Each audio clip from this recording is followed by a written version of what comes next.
네, 안녕하세요.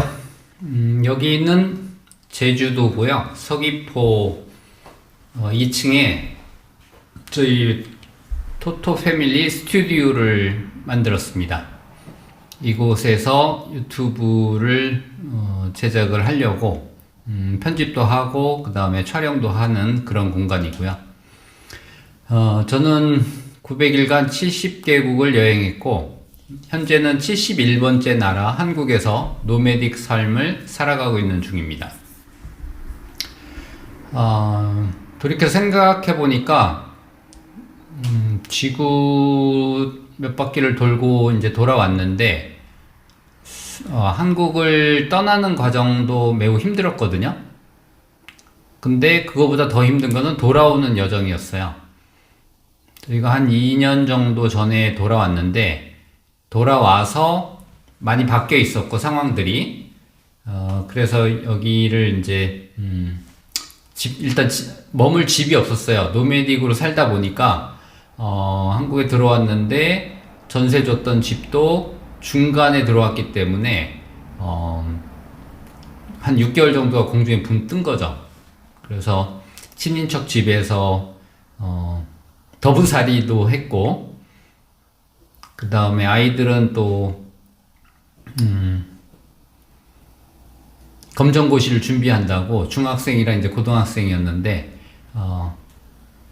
하여튼간 검정고시 패스해서 지금은 다 제각각 학교에 중학교에 들어갔고 한 명은 이제 대학교에 입학해서 학교를 잘 다니고 있어요.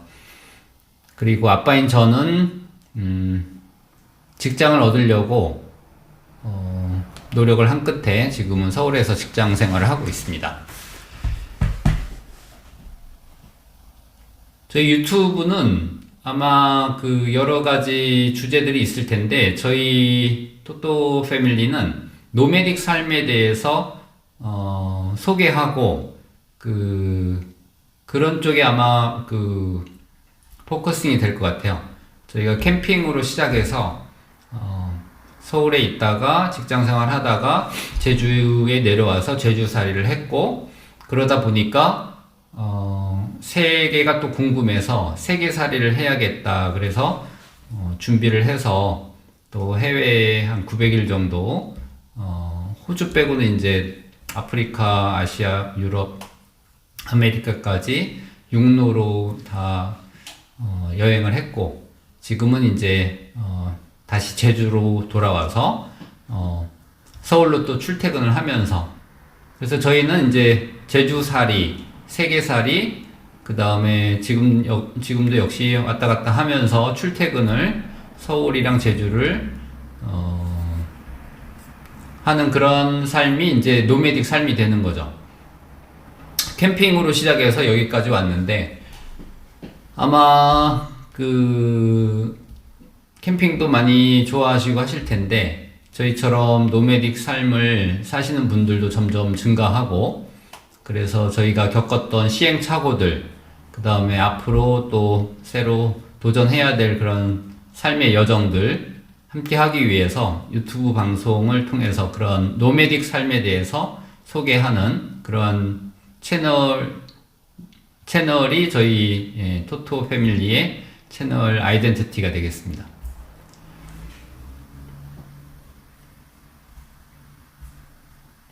한국으로 돌아오기까지 저희가 맨 마지막 나라가 미국이었는데 미국에서 한국으로 돌아올 때 많은 문제점들이 있었어요. 그래서 귀국 과정들 그런 것도 소개해 드릴 거고 그 다음에 아마 지금 자동차로 여행을 하시겠다 하시는 분들은 저희처럼 맨 땅에 헤딩을 하면은 매우 힘듭니다. 그래서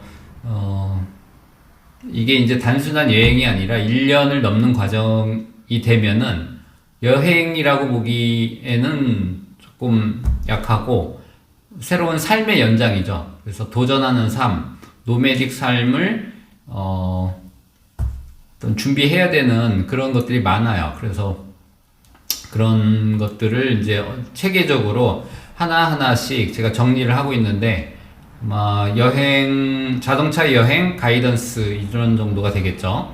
그래서 그런 것들을 이제 하나하나 한 30에서 50편 정도를 시리즈로 계속 말씀을 드리려고 합니다. 여행학 개론? 뭐 이 정도쯤 되겠죠. 맨 처음에는 이제 뜻을 세우는 건데 첫 번째 계획하는 거죠. 그래서 여행을 이제 준비를 하려면은 이게 조금 생각해야 될 게 많은 게 뭐 돈도 있어야 되고 시간도 있어야 되고 그다음 건강 그다음 여러 가지로 이제 뭐 아이들 문제면 뭐 학원 문제, 학교 문제, 진로 문제도 있고 그래서 단순한 문제가 아니에요. 그리고 삶 계속 이제 경비가 또 들어가는 일이기 때문에 이 플래닝, 인생 플래닝을 잘 해야 되는 거고 그래서 저희 경우가 뭐 어떤 정답이 되는 게 아니라 하나의 타선지석으로 삼을 수 있는 그러한 케이스들이니까 저희 경험을 토대로 해서 계획을 세우실 때 도움이 되실 수 있을 겁니다. 그래서 첫 번째는 이제 어떤 뜻을 세우는 거. 아, 내가 뭐 자동차 여행을 하겠다 그러면은 그거에 따른 이제 플래닝 하는 것들 그런 것들에 대해서 말씀을 드릴 수가 있을 것 같고 만약에 이제 떠난다 그러면 루트를 짜야 되겠죠. 우리가 극동에 있는 한국에 있기 때문에 여기에서 어떻게 그 바다를 건너야 되는데 대륙으로 가려면은 첫 번째는 이제 유라시아로 갈 수 있는 방법이 있고 아니면은 뭐 남반구는 여기서 이제 남미 쪽이나 이런 쪽으로 배를 통해서 차를 보내서 그렇게 거꾸로 돌 수도 있는 거고 그래서 경로를 이제 먼저 짜야 되는데 예를 들면 뭐 시베리아를 가겠다 아무 때나 못 가죠. 1년에 한 뭐 두세 달 정도 그 사이에 눈을 피해서 가야 되는데 겨울이 길기 때문에 그래서 최적의 시기가 한 뭐 여름 정도 우리나라 한 6, 7월 달이 되지 않을까. 저희는 이제 그 시기에 이렇게 떠나게 됐던 거고 그래서 루트를 짜는 것도 고민을 하셔야 됩니다. 그리고 세 번째는 이제 누구랑 갈 거냐 팀을 또 짜야 되겠죠. 혼자 갈 거냐 아니면은 뭐 친구냐 뭐 가족이냐 이런 거에 대해서도 이제 또 생각을 해봐야 돼요. 저희 같은 경우는 가족 탐험대로 아이들이 어린데도 학교에서 하는 공부만이 다는 아니다. 그래서 길 위에 학교 개념을 가지고 세계 문화 유적을 쭉 돌면서 그런 학업을 병행하는 여행을 하면서 그런 컨셉이었기 때문에 가족 탐험대가 구성이 된 거죠. 그래서 이건 뭐 케이스 바이 케이스로 그 팀원들이 바뀔 수가 있는데 그것도 이제 고려를 하셔야 되는 거죠. 저희는 매우 그 한국의 생활비 정도로 여행을 갔기 때문에 가족들이 한솥밥을 먹으면서 뭐 계속 가야 됐죠. 그래서 힘들어서 뭐 티격태격 뭐 친구랑 만약에 갔다 그러면은 중간에 힘들고 오래 여정이 이어지면은 중간에 이제 포기하고 이렇게 갈라질 수도 있는데 저희는 가족이기 때문에 그런 게 안 됐었죠. 그래서 장단점이 있어요. 가족 탐험대는 그런 것도 고려를 해야 되고요. 또 아이들이 있을 때는 이거를 학교를 빼기가 힘들거든요. 지금은 뭐 학원도 많이 다니고 하는데 저희는 홈스쿨링을 통해서도 아이들이 많은 경험을 하고자 이 탐험을 했었기 때문에 그런 건 이제 인생관 이런 거랑 또 부모의 그런 가치관에 따라서도 변화가 있으리라고 생각합니다. 팀 구성하기 말씀드렸고 그 다음에는 교통수단. 그럼 내가 이제 루트를 짜야 되겠죠. 어느 유라시아를 갈 건지 아프리카를 포함할 건지 그 다음에 대륙을 건너서 남미 북미를 갈 건지 이런 거에 따라서도 교통 거리가 있는 거죠. 그래서 여기서 유라시아를 가려면 한 15,000km 편도 정도는 충분히 생각해야 되고 그러기 위해서 이제 자동차를 가져가야 되는데, 그러면은 자동차 안에서 먹고 자고 하는 거를 할 건지 아니면은 그냥 이동만 하기 위한 자동차인지. 그런데 실제로 유라시아를 가면은 중간에 이제 숙소들이 그렇게 제때제때 있는 건 아니거든요. 워낙에 시베리아 횡단하면서도 거리가 뭐 몇백 킬로씩 되고 하기 때문에, 그래서 거기서 숙박을 할 수 있는 차로 가는 게 보통이죠. 그러면 차를 이제 개조를 해야 되는 겁니다. 그러면은 정비가 또 생각을 해야 되고, 또 겨울을 만나게 되면 월동 장비들도 챙겨야 되는 거고, 비상시를 위해서 어떤 준비물들도 있을 거고요. 이런 것들, 자동차를 가져가야 된다면은 여러 가지 정비에서부터 또 개조 작업 이런 것도 생각을 같이 해야 될 겁니다. 그럼 차가 마련이 됐으면 가장 또 중요한 문제가 있죠. 여비 마련인데, 이 얘기도 뭐 많아요. 여비를 어느 정도 이제 준비를 해야 되느냐, 항목들을 일단은 모르잖아요. 많은 이제 부대 비용, 뭐 숙식을 빼고도 문화유적을 가겠다면 입장료에서부터 주차료에서부터, 아니면은 어디 뭐 파미르를 가겠다 그러면은 특별한 허가를 받아야 되고, 또 중앙아시아를 가려면은 비자 문제들이 있어요.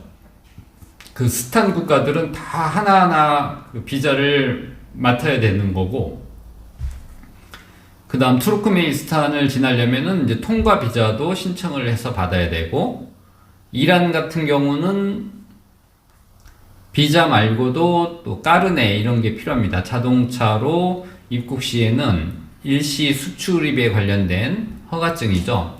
까르네도 준비를 해야 되고, 그래서 이런 것들이 모두 이제 그 경비에 해당이 되는 건데, 실제로 하루하루 드는 돈이 있고, 또 대륙과 대륙 간을 움직일 적에는 배로도 움직여야 되고, 대서양이나 태평양을 건너야 되고요. 그리고 서류 발급하는데도 비자나 이런 뭐 까르네 같은 경우는 디파짓 머니를 스위스 그 은행에다 보내야 돼요. 그게 이제 뭐 오토바이 같은 경우에는 뭐 최소한 500만 원에서부터, 자동차일 경우에는, 저희 경우는 한 1000만 원, 그 미니멈이 10,000유로 정도 됐던 것 같은데, 그런 돈을 뭐 1년이다 그러면 1년 동안 디파짓을 해야 돼요. 그래서 그런 그 여유 자금도 같이 생각을 해야 될 겁니다.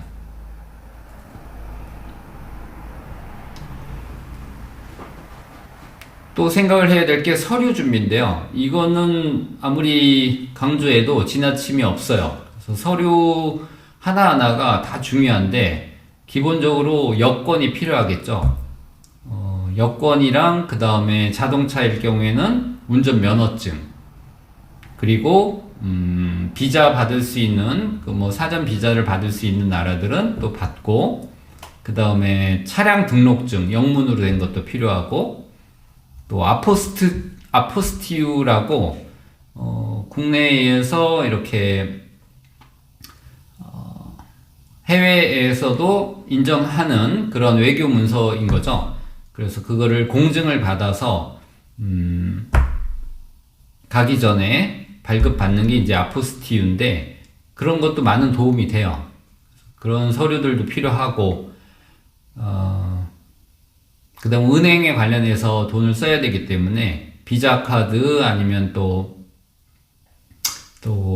요즘에 OTP 이런 것도 준비를 같이 해야 되고, 그 다음 뭐 비행기로 가는 여행은 여행자 보험 뭐 2, 3만 원 정도인데, 만약에 육로로 가겠다, 자동차로 가겠다 그러면은 약간 스페셜한 보험이 또 필요한 거죠.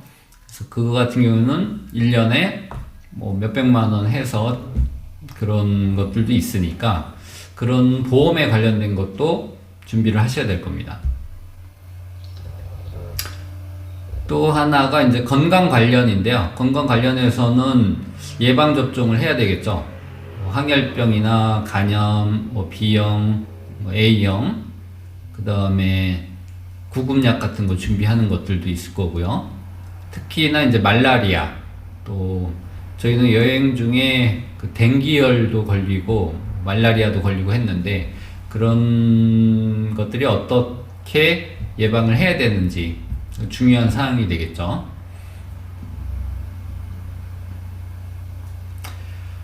뭐 이런 기본적인 거 외에도 정말 이제 마음의 준비를 하려면은 두려운 게 많거든요.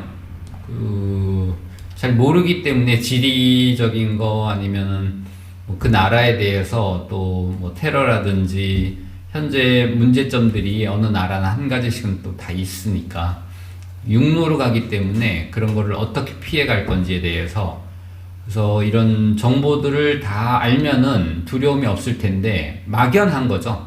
그러니까 두려움을 극복하는 방법들, 뭐 이런 것들도 이제 얘기를 해볼 만할 겁니다.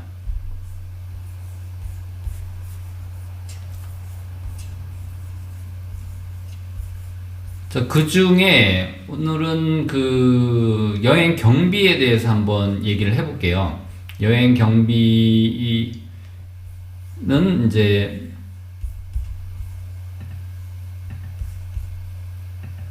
제가 자료를 어느 정도 준비를 했는데,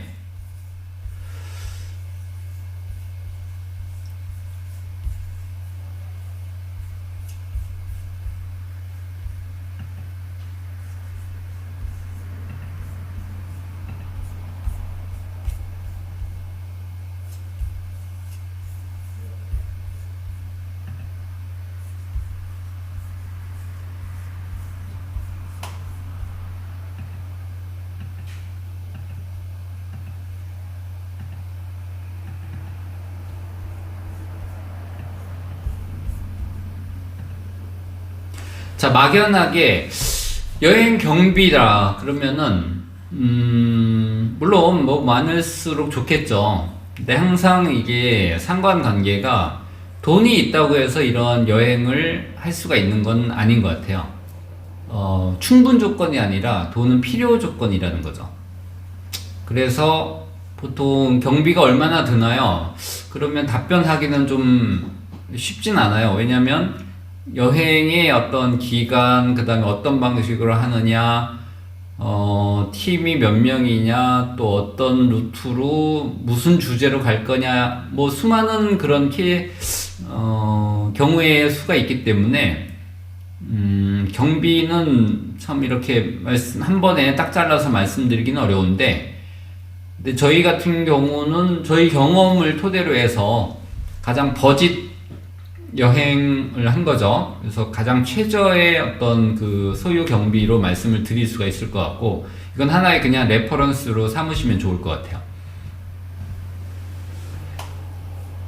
경비는 지금 현대의 자동차를 가지고 가는 여행에 있어서는 매우 중요해요. 예전 같으면은 6세기, 7세기 때는 해초 스님 인도로 법을 구하러 가는 구법 여행, 그때랑은 상황이 많이 틀리잖아요. 지금은 모든 게 다 자본으로 움직이기 때문에 돈이라고 하는 거는 이제 자동차의 기름과 같은 거고, 사람으로 얘기하면 이제 혈액과 같이 중요하죠. 또한 안전과도 직결이 돼요. 돈을 어느 정도 뭐 절약하는 건 좋은데, 그럴수록 약간 길에서 자야 되고, 또 현지에서 많이 그 서민들과 부닥치게 되니까 그런 데서 이제 위험은 약간 오를 수가 있는 거죠. 물론 뭐 매일매일 호텔에 가고 한다면은 안전도 CCTV 있는 데서 확보가 되니까. 하지만 육로 대부분의 오버랜더들은 약간의 이제 그 리스크를 가지고 여행을 다니는 거죠. 그래서 경비는 또 안전과도 상관관계가 있는 것 같고, 무엇보다도 뭐 여행하면서 이제 흔한 오해를 받는 거는, 여행 다니는 사람들은 뭐 여유로운가 보다 이렇게 생각할 수가 있는데, 저희가 길에서 만난 대부분의 사람들은 버짓 여행자들이었어요. 그래서 뭐 돈이 많아서 여행을 한다기보다는 거꾸로 여행은 하고 싶은데 가장 저렴한 방법이 뭘까를 고민하다가 자동차를 개조해서 다니는 분들이 많았다는 얘기죠. 차라리 여유로운 사람들은 길에서 만나지를 못할 거예요. 왜냐하면 비행기나 호텔로 대부분 그런 식으로 안전하게 가는 패키지 여행 이런 걸 선호하기 때문에 정말로 여유로운 사람들의 여행은 이 오버랜드랑은 좀 거리가 있는 거죠. 그래서 제가 공식으로 생각해 보니까 여행의 세 가지는 가장 중요한 게 돈과 건강, 시간, 이거는 이제 더하기인 것 같아요. 그리고 거기에다 제일 중요한 팩터는 의지, 어떤 간절함, 내가 꼭 이 일을 해야겠다는 이런 그런 소망들, 이게 이제 곱해져서 여행을 실행할 수가 있는 거기 때문에 아마 경비 이거는 그 필요 조건 중에 하나인 거죠.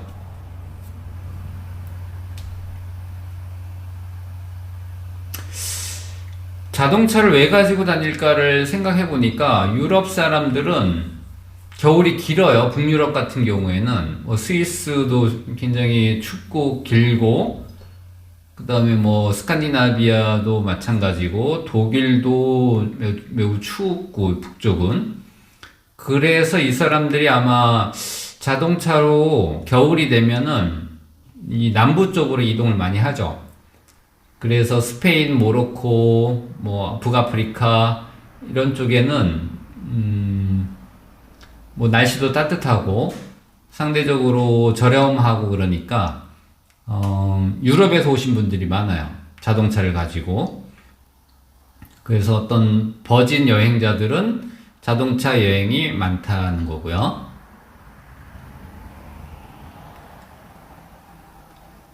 그리고 경비를 이제 절약할 수 있는 방법은 차에서 항상 이동하면서 자고 하지만은 3, 4일에 한 번은 몸도 씻고 또 휴식이 필요하니까 게스트하우스나 이런 데도 한 번씩 가줘야 되고, 가장 저렴한 방법은 이제 식비를 숙은 이제 잠자는 거는 차에서 자고, 먹는 거 같은 경우는 슈퍼에서 이렇게 사다가 먹으면은 가장 저렴하게 버진 여행을 할 수 있지 않을까, 그렇게 생각이 듭니다. 자, 그러면 1년에 어느 정도 들까요? 1년 기준으로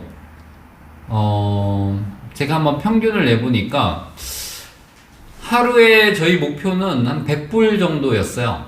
한국에서 어느 정도를 쓰는지, 그게 중요한 것 같아요. 저희는 처음에 생각을 할 때 이렇게 한국의 정주에서 한 곳에서 정착해서 사는데 삶이 좀 무료하고 이러니까 이 같은 경비를 가지고 외국을 나가서 1년 정도, 2년 정도를 살아본다는 얘기죠. 계속 움직이면서. 그럼 한국에서 생활비 정도 가지고 세계살이가 될까? 그런 생각을 했던 거죠. 그래서 하루의 목표 생활비가 100불 정도였어요. 10만원 선에서. 그러면 4인 가족이 하루에 숙식으로 그 정도를 쓰려면은 한 끼당에 이제 레스토랑 이런 데는 갈 수가 없고, 대부분 이제 그 슈퍼에서 산 걸로 자기가 밥을 해 먹으면서 잠은 대부분 차에서 자는 걸로 했을 때, 그럼 기름 또 이동을 해야 되니까 기름값 정도, 그래서 이제 하루에 100불 정도를 맞추려고 노력을 많이 했죠. 그런데도 이제 가끔씩 이게 추가적으로 들어가는 돈들이, 저희는 이제 세계 유네스코 자연 문화유산을 그걸 목표로 해서 한번 쭉 그런 배움의 여정을 하는 거였기 때문에 그런 데를 가게 되면 또 입장료나 이런 게 또 주차비도 내야 되고 그런 게 약간 비쌌어요. 그래서 그리스 같은 경우는 1인당에 20유로가 넘고 하니까, 그럼 이제 그런 데서 플러스 알파가 또 많이 생기죠. 또 고려해야 되는 게 이제 비자 문제도 있는데 그 한 나라당에 한 뭐 중앙아시아 같은 경우에는 뭐 50불 정도 그런 나라들 뭐 5개 중앙아시아는 그리고 유럽은 이제 대부분 뭐 무비자인데 근데 아프리카 이쪽은 또 비자를 많이 받아야 되고 그래서 비자를 이슈하는데 발급받는데 드는 비용들 곱하기 국가별 하면은 대충 금액이 나올 것 같아요.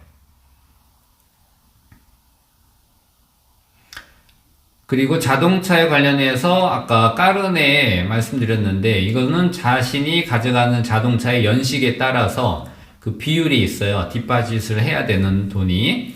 그래서 그거는 이제 최소로 했을 때 자동차 같은 경우는 한 10,000불 정도 되니까 1,000만 원 부터 시작되는 금액을 뒷바짓을 해야 되는 거죠. 이 돈은 나중에 여행이 끝났을 때 그 서류 까르네 발급받은 거를 보내게 되면은 그 스위스에서 다시 돌려주는 환급 가능한 돈이라서 이거는 어떻게 뭐 정기 예금을 했다고 생각하고 쓰지는 못하는 돈입니다.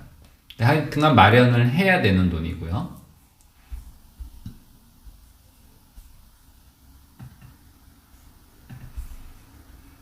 그리고 여행을 다니다 보면 이제 어떤 트레킹이나 아니면은 또 길이 험한 데는 투어를 할 때도 있어요. 그래서 저희는 아프리카에서는 이디오피아의 이제 다나킬 하산 투어 4박 5일 정도 되는데 그런 것들 또 다녀올 때 1인당에 한 뭐 20-30만 원씩 드는 거죠. 그리고 잉카 트레킹은 이제 남미에서 그것도 한 4박 5일 될 때 그때도 이제 한 200-300불 이렇게 드는 거니까 그런 돈들을 또 곱하기를 하셔야 될 겁니다.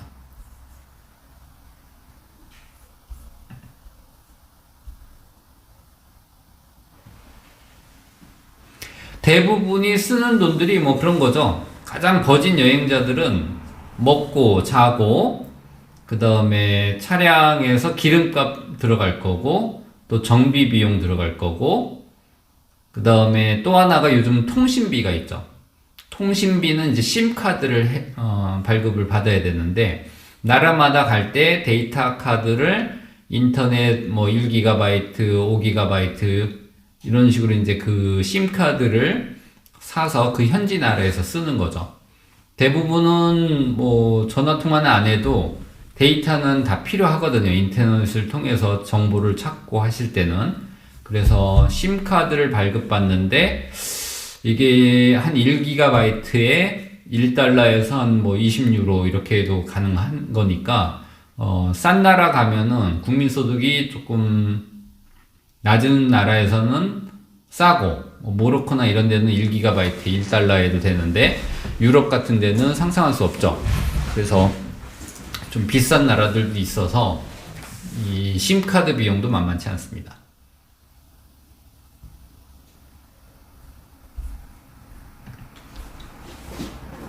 그 다음에 이제 이런 증명서들 또 통번역도 해야 되고 국경 통과할 때 팩스 비용 뭐 이런 서류에 관련된 것들이 있어요. 그래서 자동차 등록증, 영문 번호판, 아포스티유, 또 공증, 뭐 현지어 번역, 대사관 번역 증명서 이런 게 이제 뭐 출생 증명서나 아니면 가족 증명서를 발급받아야 될 때도 있고 또 나라들 이제 그 국경을 통과할 때 사람 말고도 자동차도 다 수출입 신고를 해야 되고 하니까 그런 경비들이 증명서 발급받는데 고려를 해야 됩니다.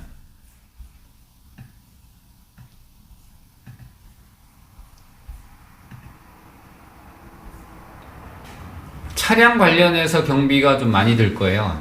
저희 같은 경우는 12만 킬로미터를 자동차로 달렸는데 기름값만 이제 계산을 해보니까 얼추 한 15톤 트럭 정도를 다 쓴 것 같아요. 왜냐면 연비가 8km였는데 이게 한 12만 km를 갔으니까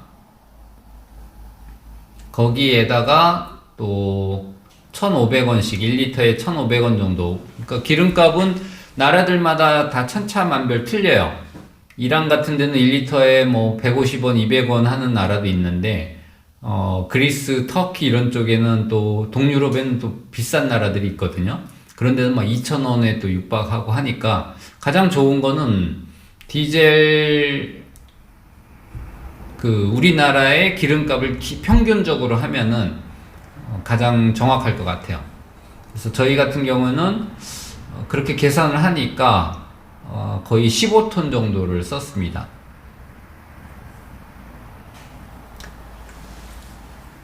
그리고 엔진 오일 같은 경우는 뭐 5,000km마다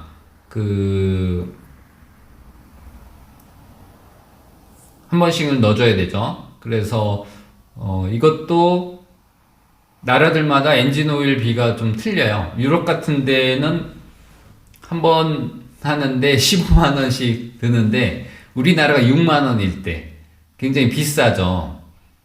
그래서 엔진 오일 이런 것들도 인건비가 비싼 나라들은 또 이런 걸 고려를 해야 되고요. 그것도 예약제로 하는 경우도 있어요. 그러니까 엔진 오일 우리는 뭐 가면은 이마트나 아니면은 정비소에 가면은 금방금방 바꿔주고 하는데 일부 나라에서는 뭐 미국도 마찬가지고 예약을 뭐 2, 3주 전에 해서 가야 되기 때문에 그런 힘든 나라들도 있습니다.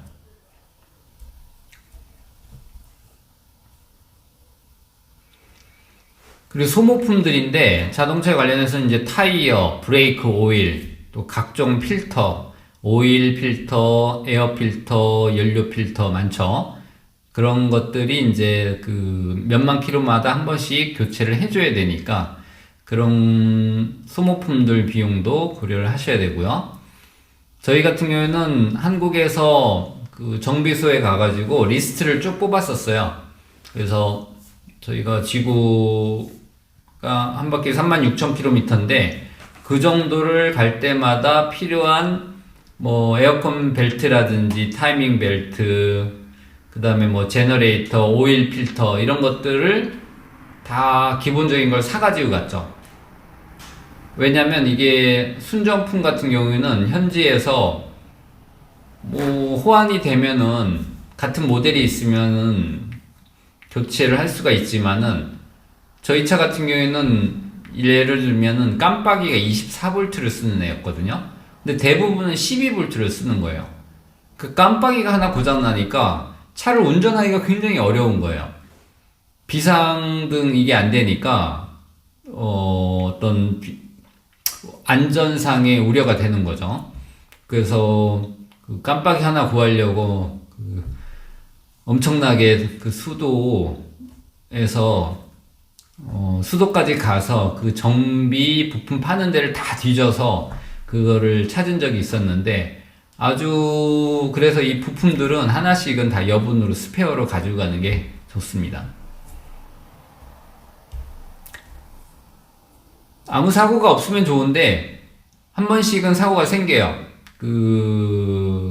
자동차기 때문에 아무리 좋은 차를 가져가도 현지에서 기름도 틀리고 그 다음에 도로 상태도 틀리고 뭐 여러 가지 변수가 많은 거죠. 특히나 또 이란 같은 경우에는 막 50도까지 올라가고 하니까 온도에 따른 그런 문제들이 사이드 이펙트들이 있기 때문에 항상 소지는 있는 거죠. 그럼 견인을 받아야 될 수도 있고 또 유리창이 또 파손되는 경우도 있고 하기 때문에 이런 견인 비용도 비상시로 할당을 해 놓는 게 좋습니다. 그리고 자동차 같은 경우에는 그린카드가 필요해요. 이 보험료인데요. 나라마다 국경에 갈 때마다 부스가 있어서 그린카드를 반드시 사야 되는 거죠. 근데 그 가격이 같은 유럽이라도 3개월을 스페인에서 사는 거랑 아니면은 또 동유럽 어디 불가리아에서 사는 거랑 가격이 천차만별해요. 그리고 그 커버리지도 다 틀리고, 유럽이 나라가 많잖아요. 그래서 가장 보편화된 나라들, 그거를 가장 싼 나라에서 사야 되는 거고, 그리고 커버가 안 되는 나라들은 그 현지에서 또 사야 되는 경우도 있습니다.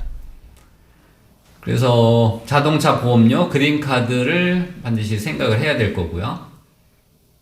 그 다음에 우리나라 경부고속도에 톨비 있잖아요. 그런 것처럼 톨비가 있는 나라들, 특히 또 비싼 나라들이 있어요. 뭐 독일이나 프랑스 같은 데는 톨비 자체가 없는데, 이런 일본에 갔을 때는 하루에 많게는 거의 막 10만 원씩 냈던 것 같아요. 근데 그런 나라가 또 터키 아니면은 뭐 콜롬비아 이런 나라들은 조금만 가다 보면, 그리고 그리스 이런 나라들은 톨비가 굉장히 비싼 나라들이야. 그리스 같은 경우는 그 민자 도로를 민자화 했기 때문에 한 몇 킬로 가다가 또 톨비 내고, 또 가다 보면 톨비 내고, 하루에도 열 몇 번씩 그거를, 아테네로 가면서 톨비만 계속 내야 되니까, 이것도 뭐 하루에 10만 원 정도씩은 이제 할당을 하셔야 될 겁니다.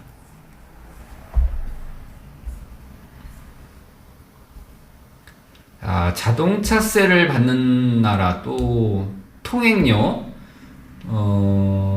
동유럽 같은 데는 비넷이라고 하죠. 비넷. 그래서 그 일일이 톨게이트가 있는 게 아니라 딱지를 하나 사요. 그러면 그걸 차에다 부착을 하는 거예요. 그럼 뭐 한 달간 아니면은 뭐 1년간 무료인 거죠. 그래서 스위스나 뭐 동유럽 이런 나라들은, 슬로베니아 같은 나라들은 다 비넷이라고 하는 그 스티커를 사서 붙이고 다녀야 됩니다. 그게 이제 톨비를 만약에 안 붙이고 그냥 가면은 비밀 경찰들이 있어요. 그 페트롤을 도는. 그래서 그런 데서 이제 걸리면 또 벌금을 물게 되니까, 이거는 자기가 알아서 해야 되는 겁니다. 사전에.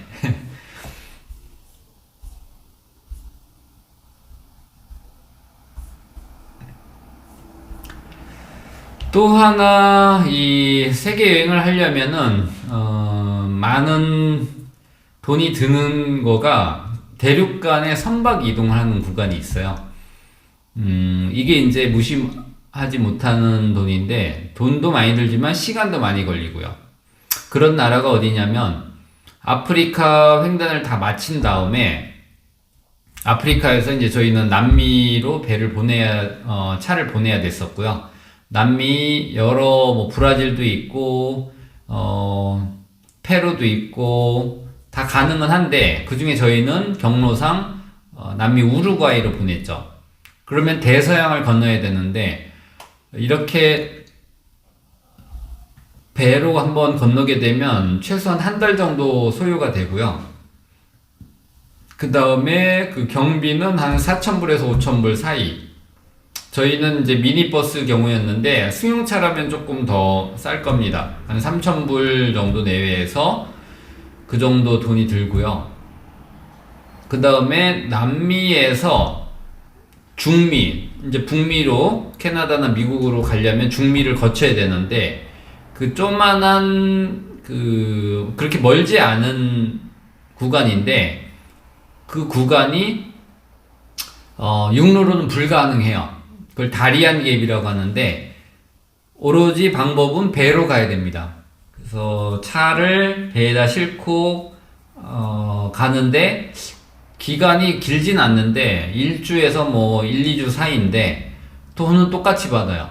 그래서 여기도 한 4,000불 정도 소요가 되고, 또 나중에 이제 그 중미 거쳐서 아메리카, 멕시코 거쳐서 미국, 캐나다로 한 다음에 대부분 이제 한국으로 보낼 때는 미국 서부에서 차를 보내게 될 겁니다. 저희 같은 경우는 서부의 Y님이 한국에서 보냈는데, 그게 이제 평택까지 오거든요. 그때 한 4, 5주 정도 걸렸어요. 그것도 역시 4,000불에서 5,000불 정도.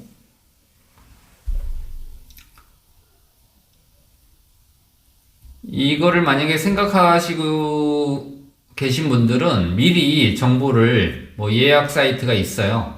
그 정보가 많은 데가 제가 추천하는 곳은 IVSS라고 글로벌 해운 에이전시인데 영국에 본사가 있고요. IVSS 인터넷에 치시면 그 홈페이지가 나올 겁니다. 거기에 가면 전 세계 로로 선박들 이 화물 차를 보낼 때는 로로 선박을 많이 활용하는데 아니면 컨테이너에다 실어야 되고 그래서 그런 로로선들에 관련된 정보가 그 사이트에 많아요. 그러니까 그런 걸 참조하시면 좋을 것 같습니다.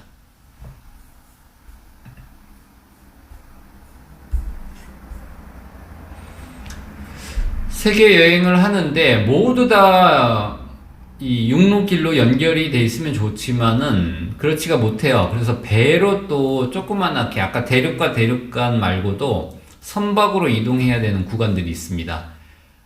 그런 데가 몇 군데 있는데 그걸 소개해 드리면은 한국의 동해에서 일본을 갈 때 그때 한 뱃삭이 한 150만 원 정도 시간은 같이 이제 배를 사람이랑 같이 타고 가는 거니까 1, 2일 정도면은 이제 일본까지 갈 수가 있고 또 다시 돌아와서 한 동해에서 이제 러시아 블라디보스토크로 갈 때는 한 200만 원이 넘었던 것 같아요. 그것도 하루 이틀 정도 시간이 소요됩니다. 그리고 러시아는 대부분 육로인데 유일하게 이제 배를 한번 타는 구간이 있는데 바이칼 호수, 아론섬에 갈 때 바이칼 호수를 이제 건너야 되는데 그때는 몇 시간 가는데 무료예요, 무료. 이건 러시아 정부가 아마 그 다리를 놔줘야 되는데 그걸 못 놔줘서 미안하기 때문에 아마 무료로 한 것 같아요. 그래서 기분은 되게 좋은데 무료로 이제 차를 싣고 아론섬으로 들어갈 수가 있습니다. 그리고 유럽에서도 배를 타야 되는 구간은 영국을 갈 때 도보 해협을 건너게 되죠. 그때는 시간은 한 3시간 정도 그렇게 많이 걸리지 않는데, 경비도 그렇게 비싸지 않아요. 한 15만 원에서 20만 원 사이였던 것 같은데, 그 내에서 이제 배를 같이 타고, 영국으로 들어갈 수가 있습니다. 실제로는 한 50km 정도 해협 길이는 그 정도밖에 안 돼요. 그래서 도보 해협 건너고 그 다음에 배를 타는 구간이 스웨덴을 갈 때인데요. 그 스웨덴을 이제 스칸디나비아를 이제 가기 위해서 배를 타고 거기서 내려서 이제 핀란드로 해서 이렇게 쭉 노르웨이까지 올라갈 수가 있는데 이제 나중에 내려오실 때 그 구간이 좀 굉장히 지루해요. 한 600여 킬로미터를 아무것도 없이 막 가야 되기 때문에 그래서 올 때는 거기에서 스웨덴에서 차를 타고 독일로 가게 되는데 같이 그냥 그 배 안에서 잠을 자는 거죠. 그래서 1박을 할 수 있기 때문에 가격도 20만 원대인데 잠까지 잘 수가 있으니까 차를 싣고 그것도 굉장히 좋았던 것 같아요. 그래서 나중에 스웨덴에서 독일 갈 때는 페리를 이용하는 것도 좋은 생각입니다. 그리고 선박으로 이용해야 되는 게 스페인에서 아프리카 갈 때 지브롤타 해협을 건너가게 되거든요. 그럼 모로코로 이제 입국을 하는데 그 구간도 배를 타야 돼요. 거기 지도를 보시면은 해협이 굉장히 작아서 한 반나절이면 가는 거리인데 그것도 한 20만 원 정도 소요가 되고요. 그리고 그리스에서 이스라엘 갈 때 이때가 좀 돈이 많이 들어요. 그러니까 이스라엘 입국할 때가 그리스 남부의 항구에서 이스라엘의 하이파 항구로 갔는데 근데 배값만 한 120만 원 들고 그 다음에 입국세가 자동차 입국세가 또 있어요. 그래서 그게 이제 부피로 해서 이스라엘은 정말 힘든 나라예요. 그래서 돈을 많이 뜯기게 됩니다. 입국세로 자동차 입국세로 한 80만 원 정도를 냈어요.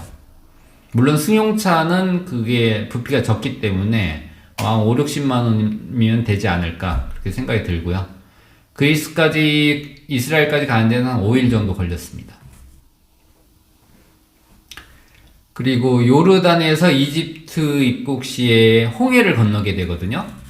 그래서 이스라엘에서 요르단까지 육로로 이동하고 요르단에서 이집트를 갈 때는 홍해를 건너야 되는데 그때 이제 또 페리를 이용해요.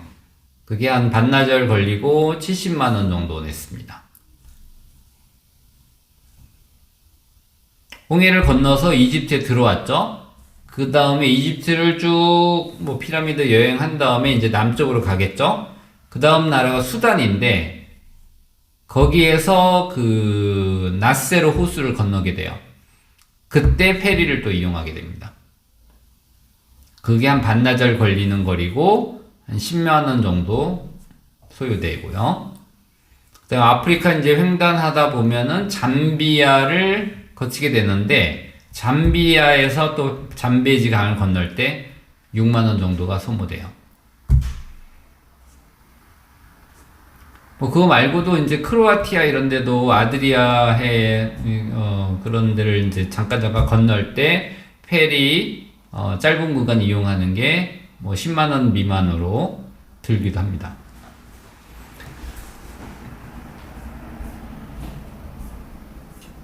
자, 경비는 더 세세하게 얘기하려면은 이제 엑셀 파일로 만들 것을 나중에 정리를 해서 제가 공유할 기회가 있으면 할 텐데 일단 기본적인 경비들 소요되는 거 예산을 짜셔야 되니까 저희 경우를 예로 들어서 말씀을 드렸고요. 이거는 참고로 그 정도 돈이 들겠구나 생각하시고 예상치 못했던 항목들에 대해서도 경비를 할당을 하셔서 준비를 하시는 게 좋을 것 같습니다.